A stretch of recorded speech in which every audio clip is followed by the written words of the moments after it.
비극을 넘어서 라인홀드 니버, 김쾌상 역, 전망사. 9. 고난받는 종과 사람의 아들. 선생님은 그리스도이십니다 하고 베드로는 예수의 물음에 대답하였습니다. 이 신앙 고백은 내가 깨달을 수 있는 이상으로 참되다고 예수는 말하였습니다. 너의 그 말은 하나님을 대변한 것이다.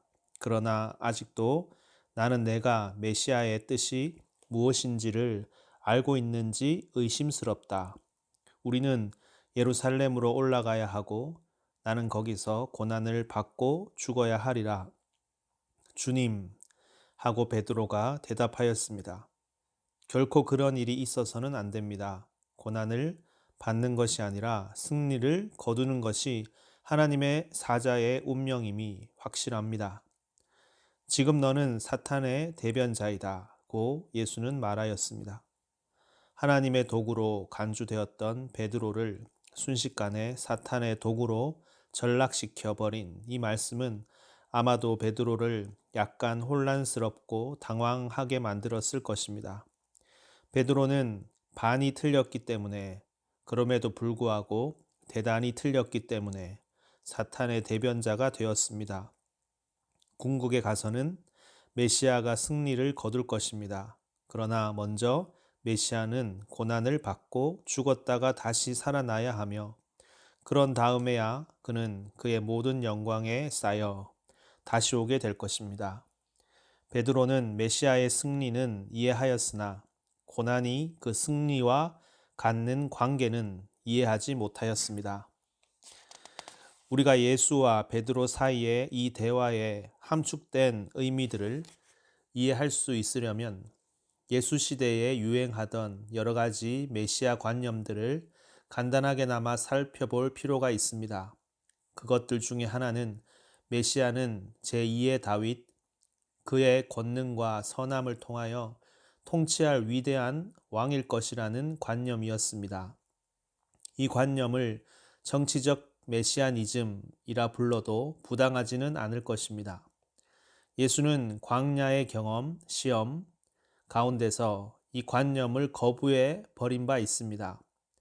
이 관념은 세상의 모든 왕국을 다스리려는 유혹으로 그에게 찾아왔습니다. 운이 나쁜 베드로를 놀라게 했던 말과 똑같이 사탄아 물러가라는 말로 예수가 이 유혹을 거부하였다는 사실이 의미심장합니다. 예수는 메시아 통치에 대한 이 정치적 개념이 하나의 유혹임을 아주 강력하게 느꼈음이 분명합니다. 이보다 널리 퍼진 또 하나의 메시아 통치 개념은 다니엘서와 제4에스라서와 다른 묵시문학서에 나타나 있던 묵시문학적 개념이었습니다. 그 메시아는 하늘로부터 오는 자, 초월적인 사자로서 그가 옴에 따라 세계의 모든 질서가 바뀌게 되리라고 생각되었습니다. 자연 자체도 변화를 잊게 될 것으로 생각되었습니다. 초기의 메시아 희망들에서 기대되던 좋은 시절은 이 견해에서는 시간의 종말로 바뀌게 되었습니다. 하늘로부터 올 이 사람에 대한 이름이 바로 사람의 아들이었습니다. 예수는 이 이름을 스스로를 위해 사용하였습니다. 미래에 관해 생각하던 사람들에게 전혀 인기가 없던 세 번째 개념이 있었습니다. 그것은 이사야 53장에 나타난 고난받는 종의 관념이었습니다. 이사야 예언자가 이 관념을 어떤 구체적 개인에 대해서가 아니라 이스라엘 전체에 대하여 사용했던 것은 의심의 여지가 없습니다. 그것은 대중적인 개념들에 속하지 않았습니다. 예수는 첫 번째 관념을 거부하고 나머지 두 관념들을 결합하여 자신의 메시아 통치 개념에 이르렀던 것이 분명합니다. 이 두 관념들은 베드로와의 대화에서 결합되어 나타날 뿐만 아니라 우리에게 잘 알려진 표현인 사람의 아들은 고난을 받아야 한다는 표현에서도 결합되어 나타납니다. 베드로가 정치적 관념에 의하여 생각하고 있었는지 아니면 묵시문학적 관념에 의하여 생각하고 있었는지는 우리는 알 수 없습니다. 그는 분명 고난받는 종의 관념에 대하여 생각하지 못하였습니다. 사람의 일만 생각하고 하나님의 일은 생각하지 않는다고 베드로가 예수의 꾸지람을 들은 것은 흥미롭습니다. 이렇듯 베드로는 궁극적이고 신적인 문제들의 인간적인 기준들을 적용함으로 하여 사탄의 대변자로 간주되는 형편에 이르고 있습니다. 이와 같은 판단의 함축된 의미들을 좀 더 살펴보는 것도 이로울 수 있겠지만 문제의 핵심으로 되돌아가고자 합니다. 예수는 강력하나 완전히 선한 왕이 될 메시아에 대한 정치적 희망을 거부함으로써 자신이 창시할 메시아 통치에 대한 스스로의 정의에 도달하였습니다. 그는 메시아 통치는 권력을 갖지 않는 순수한 선에 의하여 시작되어야 할 것으로 믿었습니다. 그러나 권력을 동반하지 않는 순수 선이란 이 세상에서 유지될 수가 없습니다. 그것은 십자가 위에서 끝납니다. 그러나 그것은 십자가 위에서 최종적으로 끝나고 마는 것은 아닙니다. 메시아는 마침내 전체 세계 질서를 바꾸게 될 것입니다. 권력이 하나님의 나라에 속할 만큼 선한 것이 되지 못하게 하고 또 순수한 사랑이 이 세상에서 스스로를 확립할 만큼 강력하지 못하게 하는 인간 실존의 모순들은 마침내 극복되어져야 합니다. 그러나 이런 모순들은 오직 신적인 행동에 의해서만 극복되어질 수 있습니다. 이런 모순들로부터 나오는 어떠한 인간적 행동도 그것에 필적하지 못합니다. 여기에 주어의 메시아니즘의 단순한 명제가 있습니다. 이것을 보다 잘 이해하기 위하여 우리는 그의 방정식에 있는 세 가지 항들을 다시 한번 살펴보아야 합니다. 예수에 의하여 거부된 정치적 관념은 히브리 예언보다 역사가 오래된 것이었습니다. 이집트인과 바벨로니아인의 생활과 역사에서도 그것에 대한 암시들이 나타나고 있습니다. 이상적인 세계는 그의 막강한 권력을 순수 이상적인 목적들을 위하여 사용하게 될 이상적인 왕과 더불어 도래할 것이었습니다. 플라톤의 철인왕은 아마도 이런 이상적인 왕에 대한 오래된 희망을 합리적으로 변형시킨 것일 겁니다. 이상적인 왕은 상한 갈대도 꺾지 않고 온유한 자들을 공평하게 재판할 것입니다. 그의 정의는 통찰력으로 인하여 창조적인 사랑에까지 이를 것입니다. 그것은 그는 눈에 보이는 것에 의해서나 귀에 들리는 것에 따라서 재판하지 않을 것이기 때문입니다. 이사야 9장과 11장은 이런 희망에 대한 고전적 진술들을 담고 있습니다. 이런 정치적 희망에서도 초월적인 요소가 나타나고 있다는 사실을 아마도 지적해야 할 듯 싶습니다. 이상적인 왕은 신의 보냄을 받아야 할 만큼 선한 왕입니다. 이집트의 메시아니즘에서도 벌써 우리는 이집트의 태양 신인 리 자신이 이런 왕으로 세계에 내림할 것이라는 개념을 대하게 됩니다. 이 같은 정치적 희망의 비현실성을 분석하게 되면 우리는 모든 정치적 유토피아니즘을 비판하는 상당히 일반적인 원리에 도달할 수 있을 것입니다. 이 관념이 지닌 문제점은 인간 역사에 나타나는 모든 권력은 불공평하기 때문에 선하지 못하다는 점입니다. 이 점을 꿰뚫어 본 첫 번째 예언자는 호세아였습니다. 너희 모든 도성들에게 번영을 가져다 줄 왕이 어디 있느냐고 그는 말했습니다. 히틀러가 독일 사람들이 상상한 정말 신적인 통치자라고 하더라도 독일이 짓밟은 민족들에게는 히틀러가 신적인 인물로 보이지 않을 것입니다. 이 점은 민족들 간의 권력 사용 못지않게 한 민족 생활 내의 권력 사용에도 타당합니다. 사회를 조직화시키는 권력은 어느 한 특정한 집단에 의하여 장악됩니다. 그리고 권력이 이 특정한 집단에 의존하는 한 그것이 주장하는 바와 같이 일반 복지에 철저한 관심을 갖지는 못하게 될 것입니다. 공산주의자들은 계급 없는 사회에서 자신들이 이 같은 권력의 불공평성을 제거하였다고 생각합니다. 계급 없는 사회에서 독재 체제는 일반 복지에 반대하는 자들을 제외한 모든 사람들의 이익을 옹호해 준다는 것입니다. 그러나 모스크바에서 행해진 재판들은 역사의 잔혹한 사실들이 얼마나 신속하게 이런 유토피아적인 꿈들을 짓밟아 버리는가를 실증해 주었습니다. 러시아 독재 체제가 과도지배층에 도전한 트로츠키가 파시스트임을 입증하려는 숙명적 강박관념에 사로잡혔던 것은 바로 꿈과 현실 사이의 이 간격을 은폐시키기 위한 것이었습니다. 정치란 언제나 권력 투쟁입니다. 정치란 기껏해야 권력의 일시적 균형에 도달할 뿐입니다. 이 세상의 평화는 투쟁을 기반으로 하고 있다고 어거스틴은 말하였습니다. 투쟁이 드러나지 않고 감추어진 상태로 오랜 기간 계속될 수도 있습니다. 그러나 그것은 하나님의 나라의 사랑이나 조화가 아닙니다. 예수가 메시아니즘의 정치적 측면을 그토록 무서운 유혹으로 간주하였던 까닭은 정치에 대한 환상들이 가장 유해한 결과로 이끌기 때문이 아닌가 싶습니다. 정치에 대한 환상들은 특정 권력에 불가피하게 따르는 불의들을 종교적으로 신성화시켜 주는 데 이릅니다.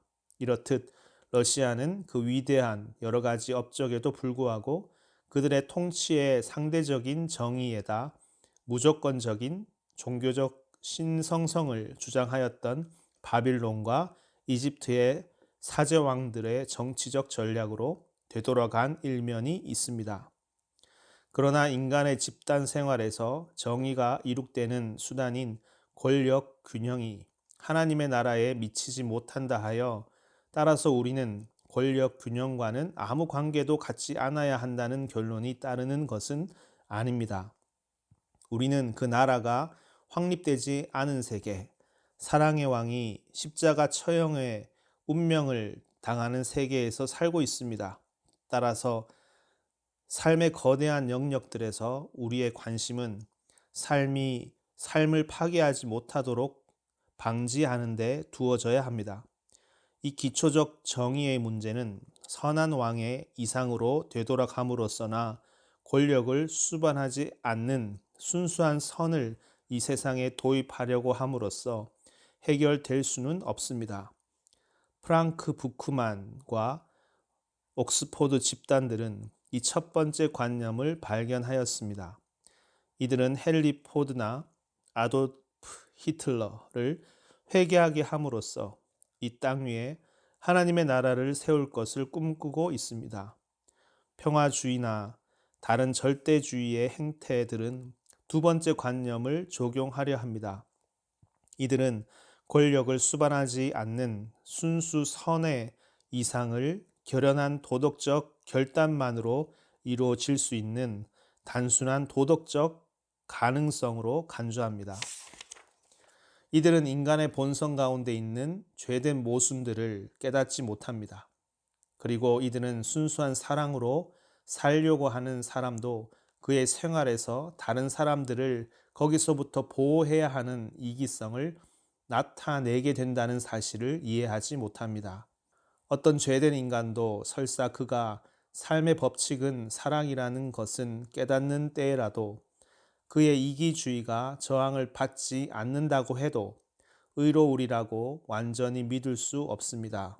우리는 하나님의 나라의 법이 세상에 계시되긴 했으나 아직도 여전히 하나님의 나라에 못 미치는 세상에 살고 있습니다.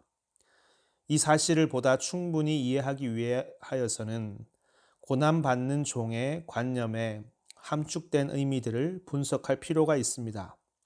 고난받는 종은 그의 권력에 의해 이 세상에 선을 부과하지 않습니다. 오히려 그는 권력이 없기 때문에 권력 있는 자들의 불의로 인해 고난을 받습니다.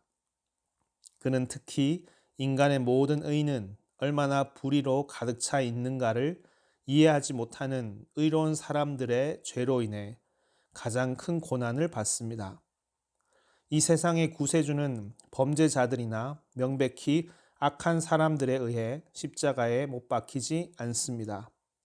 그는 바울의 표현을 빌면 이 세상 관원들에 의해 범죄자들과 함께 십자가에 못 박힙니다. 사랑이 삶의 법입니다. 그러나 사랑이 상대적 정의와 균형을 이룬 이기주의의 세계에 들어오는 때 그것은 그 속에서 파괴당합니다. 고난받는 종은 십자가 위에서 죽습니다. 이 역설은 요한복음에 극명하게 표현되어져 있습니다. 그는 세상에 계셨다. 그리고 세상은 그를 통하여 생겨났다. 그는 자기 나라에 오셨지만 백성들은 그를 맞아주지 않았다. 이 말의 의미는 인간의 본성은 그의 존재의 법칙에서 빗나갔고 인간은 그의 본질적인 본성에서 소외되어 있다는 것입니다. 그리스도는 인간의 본질적인 본성입니다. 사도 바울의 표현을 빌면 두 번째 아담입니다. 그러나 두 번째 아담은 자유주의 교회가 믿어온 것처럼 죄된 인간성을 위한 단순한 도덕적 가능성이 아닙니다. 두 번째 아담은 첫 번째 아담에 의해 특히 선해지려고 노력하고 죄를 제어할 정부와 교회와 행동의 기준들을 세우려고 하는 첫 번째 아담에 의해 십자가에 못 박힙니다. 예수는 대사제들과 원로들, 이 세상 관원들에 의해 죽임을 당합니다. 그의 가장 큰 반대 세력은 그 당시에 가장 선한 사람들, 곧 바리새인들입니다. 이와 같이 하나님의 나라가 이 세상에 들어오는 때에 세상의 심판을 받게 되고 그 모든 잠정적인 조화들과 상대적인 정의의 위험스러운 요소로 드러납니다. 그러나 하나님의 나라는 또한 세상이 그것을 정죄하는 바로 그 순간에 이 세상을 심판합니다. 그리스도가 이 세상에 도입한 사랑의 계명은 태초부터 있었던 것입니다. 그가 나타낸 삶은 바로 삶의 본 그것입니다. 세상은 이 본바탕이 드러나기 전까지는 그것이 얼마나 이 본과 멀리 떠나 있는가를 알지 못합니다. 이리하여 예수는 요한복음에서 복음의 의미를 드러내는 선포를 하고 있습니다. 내가 와서 그들에게 일러주지 않았던들 그들에게는 죄가 없었을 것이다. 그러나 이제는 그들이 자기 죄를 변명할 길이 없게 되었다. 요한복음 15장 22절. 하나님의 나라에 의하여 이 죄된 세상이 멸망하는 것은 아닙니다. 그러나 이 죄된 세상의 정체는 완전히 드러나게 됩니다. 하나님의 나라의 차원을 진정으로 이해하는 사람이면 어느 누구도 세상의 나라들에 대하여 환상을 갖지 않게 됩니다. 그는 이들의 권력과 이들의 권력 균형에서 오는 상대적 정의는 하나님의 나라가 아니라는 것을 압니다. 그는 죄의 무질서가 여전히 그것들 속에 있다는 것을 압니다. 그가 상대적인 의에 의해 이 무질서를 완화시키려고 노력한다 하더라도 그는 이 의를 하나님의 나라의 의로 간주하지 않을 것입니다. 하나님의 나라의 의는 상대적인 의를 넘어서 있으며 그것을 심판합니다. 이 심판을 받아들이지 않고는, 다시 말해서 회개하지 않고는 하나님의 나라에 들어갈 길은 없습니다.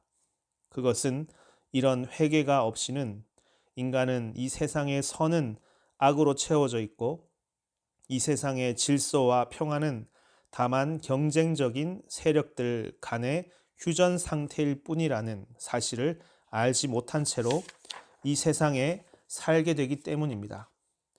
이런 회개가 없이는 그들의 권력을 통하여 평화를 이룩한 사람들은 자신들이 순수한 평화를 달성한 것처럼 상상하고 그들의 평화의 적은 곧 하나님의 적이다라는 망상에 빠지게 됩니다. 이런 회개가 없이는 이 세상의 통치자들은 사제들이건 정치 지배자들이건 주님을 새삼 십자가에 못 박게 됩니다. 그러나 그 왕과 그 나라가 받아들여진다면, 삶의 법칙이 이해되어진다면, 그러면 인간은 그것에 의해 살 수 있습니까? 현대교회는 대체적으로 이 물음에 대하여 단순한 긍정을 해왔습니다. 이런 대답은 곧 현대교회가 하나님의 나라가 비극적인 측면으로 이 세상에 들어온다는 사실을 잊어버렸음을 말해줍니다. 영광의 왕은 십자가 위에서 죽습니다. 다른 말로 하면 현대교회는 베드로의 잘못을 되풀이하였습니다. 현대 기독교의 전반적 혼란상은 실로 베드로에 대한 상반되게 내린 예수의 판단으로 판단되어질 수 있습니다. 베드로, 너는 이해하고 있구나. 너는 하나님의 대변자이다. 베드로, 너는 이해하지 못하고 있구나. 너는 사탄의 도구이다. 현대교회의 단순한 도덕주의는 하나님의 나라에 대하여 가장 깊이 통찰하는 바로 그 순간에 하나님의 나라의 관념을 타락시킵니다. 그 잘못은 사랑의 법이 세상에서 단순하게 지배할 것이라고, 선한 사람들의 결연한 행동만 있으면 될 것이라고 믿는 데 있습니다. 그것은 당신이 당신의 적에 대하여 용서할 경우에 당신의 적은 관대해질 것이라고 믿습니다. 그러나 당신의 적은 당신의 용서하려는 정신을 이용할 수도 있습니다. 그것은 현대 민족이 적에 대하여 무장을 하여 방어하려고 하지 않는 모험을 감행할 경우에 적을 부끄럽게 만들어 선으로 이끌 것이라고 믿습니다. 그러나 전후에 방비 없는 독일은 그 적들의 보복성으로 인하여 광증으로 시달렸습니다. 이제는 이 적들이 보복적인 독일의 무장을 따라가기 위하여 열광적으로 무장에 열을 올리고 있습니다. 인간의 죄는 언제나 이와 같은 악순환에 빠집니다. 이것은 너무나 명백한 악순환이기 때문에 인간 죄성의 깊이를 깨닫지 못하는 선한 사람들은 언제나 죄는 어리석은 것으로 드러나고, 그리하여 그 나라의 전략이 명백한 것으로 허용되어질 것으로 상상하게 됩니다. 그러나 불행하게도 이와 같은 희망을 구체화시킬 수 있는 소지는 인간 역사 안에는 하나도 없습니다. 하나님의 나라는 여전히 십자가 처형의 길을 통하여 이 세상에 들어오지 않을 수 없습니다. 권력으로 무장한 선은 부패합니다. 그리고 권력이 없는 순수한 사랑은 멸망당합니다. 권력이 없는 순수한 사랑이 가끔 성공을 거둔다면 그것은 하나님의 나라가 하나의 가능성일 뿐만 아니라 하나의 현실성이기도 하다는 사실을 생명력 있게 창조적으로 보여주는 상징입니다. 그러나 그것은 오로지 확립된 사실로만 여겨 그것에 의지하는 사람이 있다면 그는 실망하게 될 것입니다. 귀신들이 너희에게 복종하는 것을 보고 기뻐하지 말고 너희 이름이 하늘에 기록된 것을 보고 기뻐하라고 예수는 말하였습니다. 여러분이 악을 실제로 정복할 수 있다고 기뻐할 경우에 여러분은 여러분이 승리를 확신하는 경우에만 행동을 하려 할 것입니다. 이렇듯 순수한 행동의 성공을 중요시함으로써 출발하는 모든 도덕은 행동의 순수성을 그 성공에 대한 관심에 국한시킴으로써 끝날 수밖에 없습니다. 박의 정신에 대한 교회의 전반적인 도덕적 혼란은 바로 이런 논리의 한 결과입니다. 박의 정신은 대개 권력이 약자에게 베푸는 관대한 양보입니다. 그것은 대개 사회적 권력의 균형에 작용하지 못하여 따라서 정의에 못 미치는 것입니다. 그것은 다음 조처가 취해지는 순간에 정의의 적으로 전략하게 됩니다. 그리고 그것은 약자로 하여금 정의의 기본적인 균형에 도전하지 못하게 기만하는 권력자의 수단으로 이용됩니다. 이렇듯 하나님의 나라를 위한 승리에 대한 모든 안이한 확신은 인간의 상황을 왜곡시키고 인간들로 하여금 인간 역사의 비극을 잘못 인식하게 만들게 됩니다. 십자가에서 지시된 행동에 의도된 결과가 아니라 의도되지 않은 결과로 승리를 거두는 경우에 그것은 재림의 상징, 곧 하나님의 나라가 직접적으로 패배를 당하거나 궁극적으로는 패배를 당하지 않는다는 것을 상기시켜 주는 것이 됩니다. 기독교 역사의 모든 시대를 통하여 삶의 모든 상대적인 것들을 헤쳐 나아가 순수히 그리스도의 원리들에 의해 살려고 애쓴 신앙적인 인물들이 존재하여 왔습니다. 캐톨릭의 수도승들은 전반적으로 현대의 자유주의적인 기독교인들보다 이런 시도에 관련된 문제점들을 더 잘 이해하였습니다. 이들은 독신 생활을 유지하였으며 세계를 유지하는 수단인 정의의 상대적인 기준들을 확립하는 일에는 아무런 책임도 떠맡지 않았습니다. 이들은 이런 책임을 떠맡게 되면 불가피하게 다른 가족들에 대하여 자신의 가족을 지키고 다른 민족들에 대하여 자신의 민족을 지키는 일에 참여하여야 하게 된다는 사실을 이해하였습니다.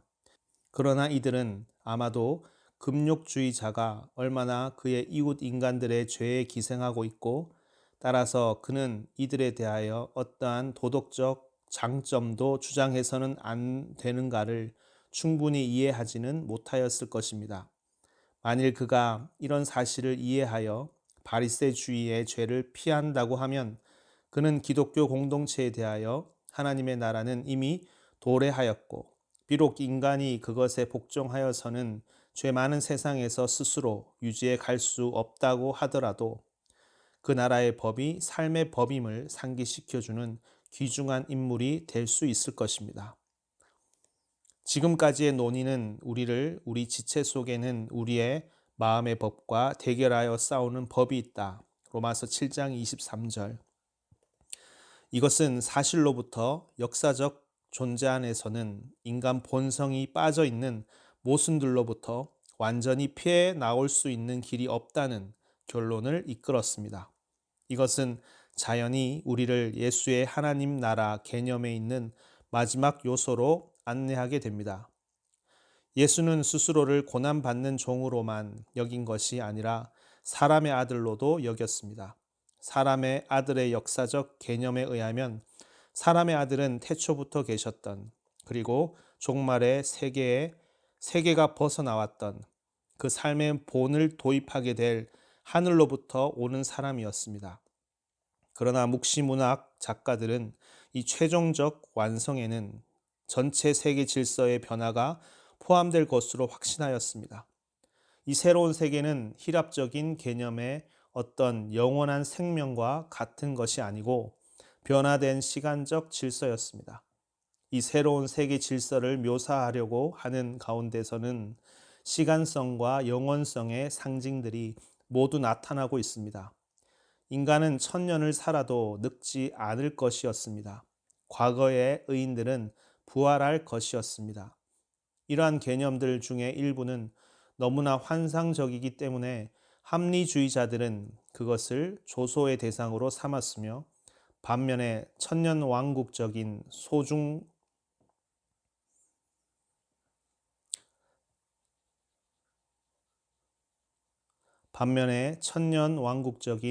소종파들은 다니엘서와 요한계시록의 현란한 상징들을 환영하였으며 은밀한 상징을 자신들의 특정한 희망과 편견들을 입증해 주는 증거로 삼으려고 애를 썼습니다. 그러나 그럼에도 불구하고 메시아 재림의 관념은 기독교의 가장 기본적인 역설들을 일부 포함하고 있습니다. 이 재림의 희망에 담긴 가장 기본적인 두 가지 관념은 첫째, 세계의 구원에는 창조 세계의 파괴를 요하지 않는다. 그것은 창조 세계 그 자체가 악한 것은 아니기 때문이라는 것과 둘째, 이 구원은 하나님께로부터 와야 한다. 그것은 인간의 모든 행동은 죄의 모순들과 함께 존재하기 때문이라는 것입니다. 첫 번째 관념은 연대기적 신화에 의해서만 표현될 수 있습니다.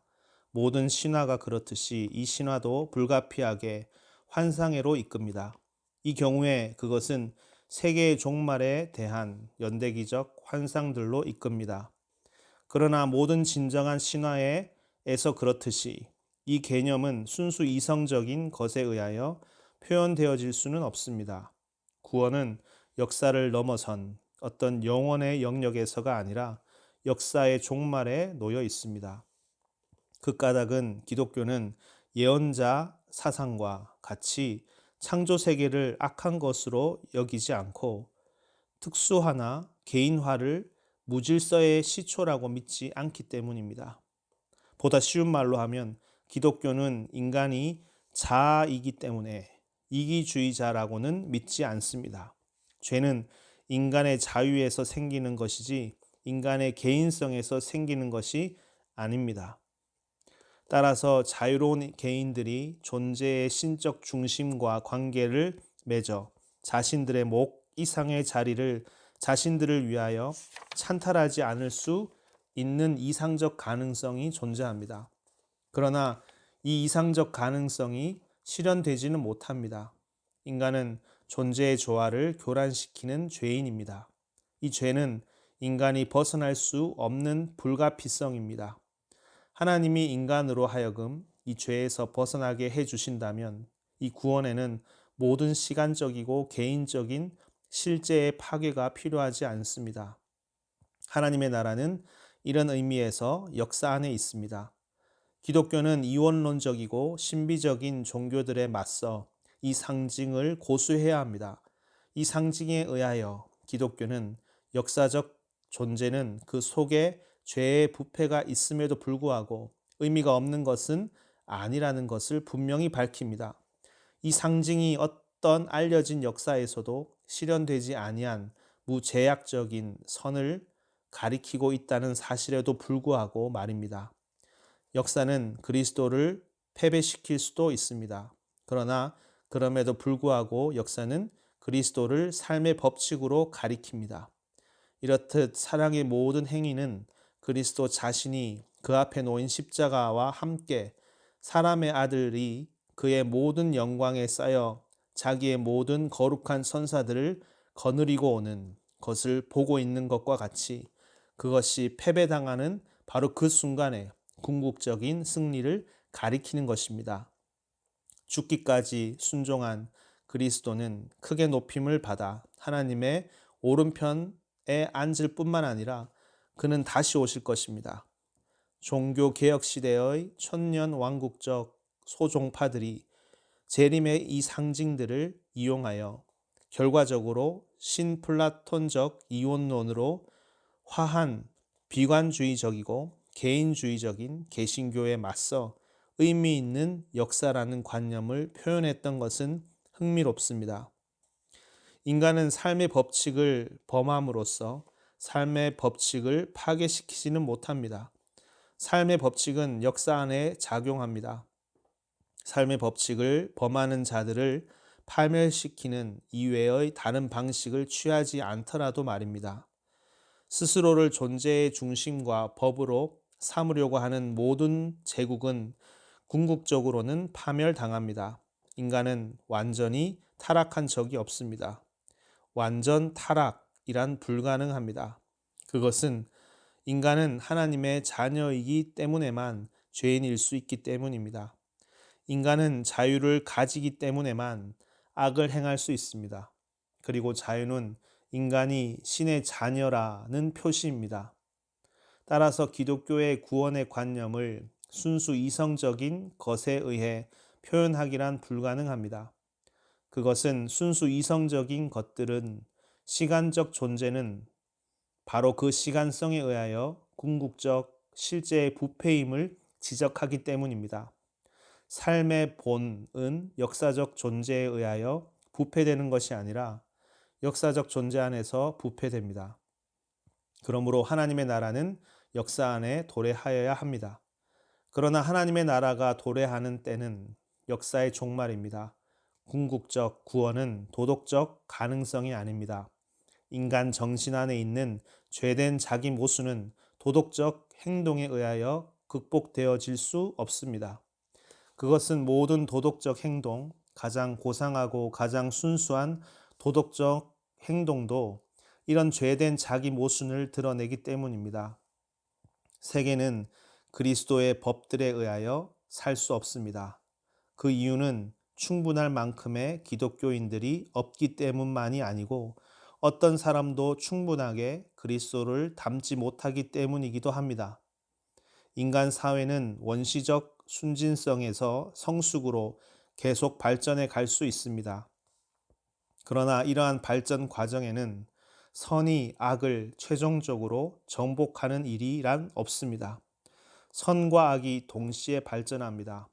어거스틴이 관찰하였듯이 하나님의 도시와 세상의 도시가 함께 성장합니다.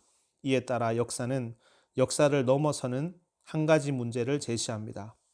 이런 관념의 암시들은 묵시적인 예언자들이 이런 암시들 속에 내재하는 논리를 그 최종적 결론으로까지 발전시키기 이전 하나님의 나라의 초기의 예언들에서도 나타나기 시작합니다. 정치적 메시아니즘의 이상적인 왕까지도 하나님으로부터 오는 자입니다. 그리고 그의 통치에서는 사자가 어린 양과 함께 놀게 됩니다. 다시 말해서 자연 그 자체가 변화하게 됩니다. 그 예언적 유산에 충실한 기독교가 역사 안에 도래하는 하나님의 나라의 상징을 신비적이고 합리적인 타겟성과 맞세우는 것이라면 또한 이와 같이 기독교는 역사의 종말의 상징을 모든 자연주의적 유토피아니즘과 맞세워야 합니다. 자연주의의 특별한 약점은 자연주의가 역사의 영원한 근거를 부인하고 시간적인 사건들의 과정은 자기 설명적이고 자기 내포적이라고 상상하고 그리고는 기이하게도 일관성을 잃은 채 역사 안에 무제약적인 선이 나타나기를 바라는 데 있습니다. 자유주의적 유토피안들은 이성이 자연의 충동들을 극복하는 그런 유토피아를 기대합니다.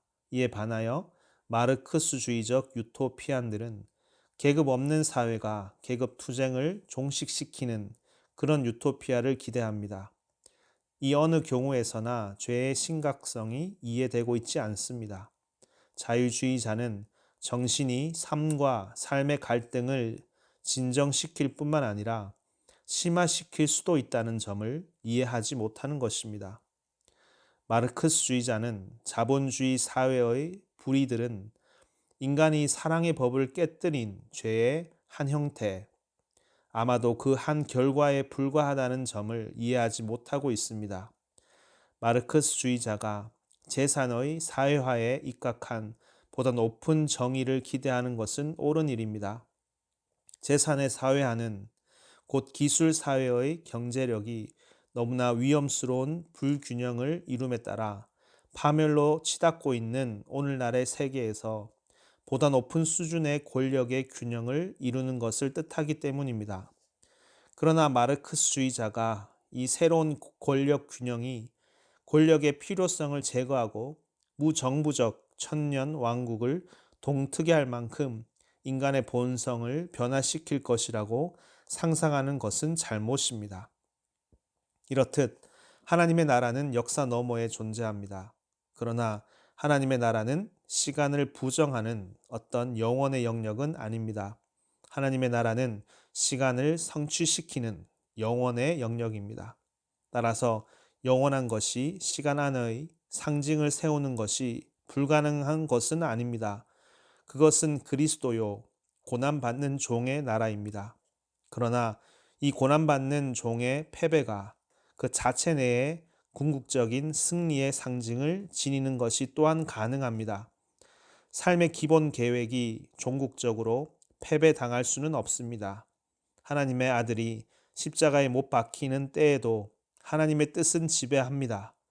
바로 이 십자가 처형에서 하나님은 역사적 실존의 모순들을 그 자신에게로 흡수하였습니다. 이리하여 기독교는 역사의 비극을 비극이 아닌 어떤 것으로 변화시킵니다. 하나님은 인간 실존의 근거로 뿐만 아니라 그 목표로 계시됩니다. 그리고 하나님에 대한 인간의 반역은 종국적으로 이길 수 없는 좌절된 노력으로 드러납니다. 고난받는 종은 사람의 아들입니다. 이것이 바로 사람의 지혜보다 더 지혜로운 하나님의 어리석음입니다.